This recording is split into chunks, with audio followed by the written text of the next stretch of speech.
Good day everyone, I am Evalyn Endriga from Zone 3 Sugod Southern Leyte. Unfortunately, we don't have Wi-Fi, so I am using a mobile data.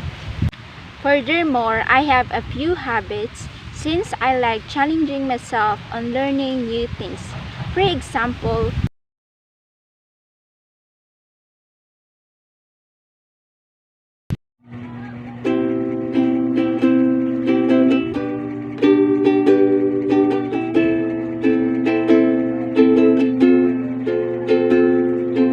never gonna be the way, just let it flow.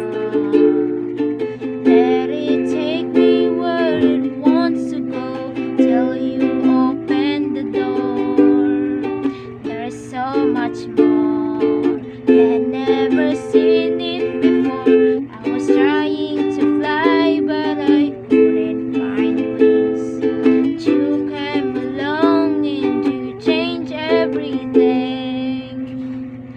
You left my feet off the ground, spin me around. You make me crazier, crazier.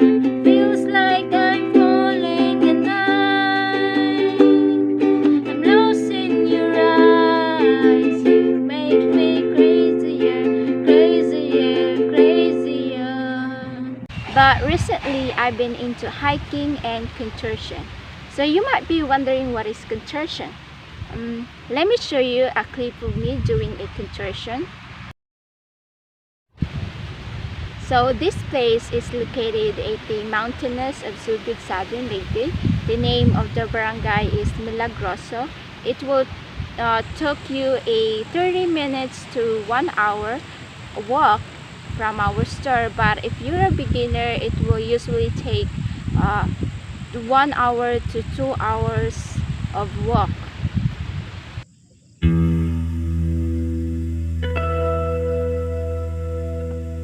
On the other hand, why do I take BS Meteorology? My story is very unusual. Honestly, I mistakenly understood what is BS Meteorology is. I thought it's about meteors studying any other astronomical objects in the space. Because when I was in 12th grade, I was interested in the works of NASA. But why do I still continue pursuing this course? At some point in my first year, it piqued my interest. It was during our NSTP community project. My community project was entitled Plantation of Mangroves and Coastal Cleanup Drive. During the process of my community project, I learned a lot of realizations about the essence of my course. While working in it, I was extremely happy and really enjoying it. The atmosphere of the volunteers, the communities, the barangay councils working together for a common goal really amazes me. At that point, I realized that what a kind of job I wanted to be. Since in the future, I wanted to be in the meteorological field where I specialize numerical weather prediction and be a part of the improvement of disaster risk reduction management, where I could create many community projects and technologies which are beneficial for meteorological field and DRRRM, or disaster risk reduction and management. Our Earth is spinning in its axis. Hence, fascinating wind patterns are formed around the Earth. Among these wind patterns is atmospheric circulation model, including Hadley, Ferrel, and polar cell. Our sun releases more heat along the equatorial compared to poles. Hence, the air temperature in this area at 0 degrees is warmer. Warm air rises vertically through convection.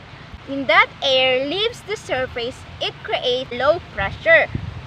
The warm air rises eventually reaches to tropopause, which acts as a barrier Hence, the air will move horizontally towards the poles. As the air reaches near 30 degrees latitude, it slowly condenses in piling up together or converges aloft this area. As it converges aloft, it creates a high pressure belt at this latitude, which is called subtropical high.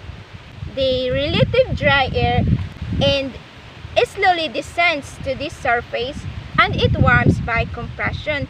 Hence, the weather generally over here is clear skies and warm surface.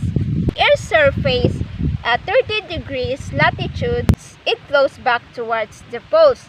However, since our Earth is rotating, the Coriolis force would deflect the air in northern hemisphere towards the right. Contrarily, in southern hemisphere, the Coriolis force would deflect the air toward the left. Hence, the winds between 0 and 30 degrees is called northeast winds, and over here called southeast trade winds. Likewise, this area is also called ITZZ or Intertropical Convergence Zone.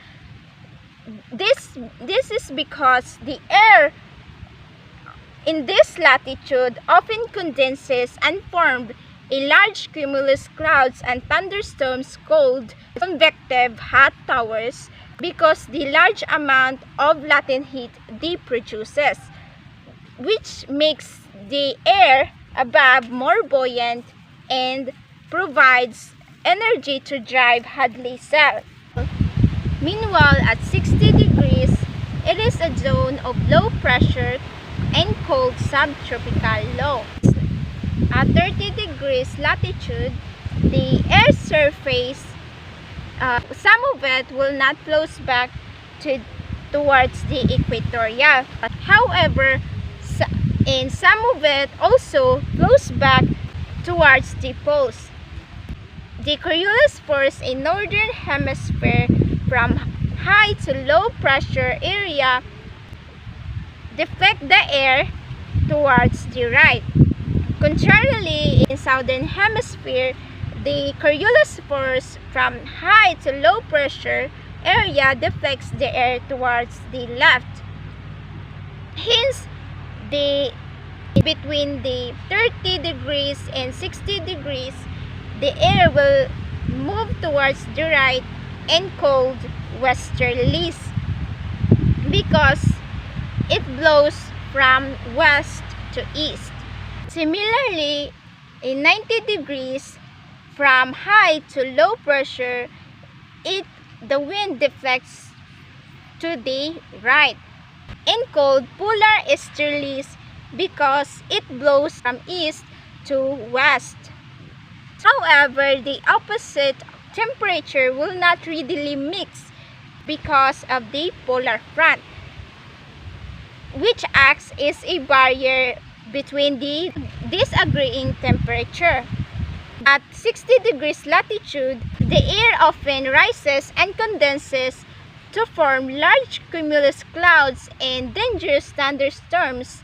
As air rises, eventually it reaches again the tropopause and the air will move horizontally toward the poles. As it reaches the 90 degrees, it cools down and sinks, then flows back towards the polar front, and the circulation is complete. Moreover, the polar cell and the Hadley cell is mainly driven by the heat differential heating. However, the ferrule cell is mainly driven by the friction. Friction is what causes the air to move the opposite direction due to high speed in conflict with Hadley and polar cell. Hence, the Hadley cell, it moves in clockwise. Thus, in opposite direction, in ferrule cell, At 30 degrees latitude, the air will move in counterclockwise. Similarly, in polar cell, hence in 60 degrees latitude, it moves in counterclockwise, thus moving in clockwise. Hence, the circulation is complete. In conclusion, the Hadley and polar cell are mainly driven because of differential heating, while the ferrule cell is driven by the fraction. So that's how the three-cell model, including the Hadley, ferrule, and polar cell, behaves in the atmosphere. Lastly, these three-cell models is very essential in the atmosphere since it is the one who regulate and distribute the heat around the earth or around the country. Therefore, this has been Evalyn Endriga, and thank you for listening and watching.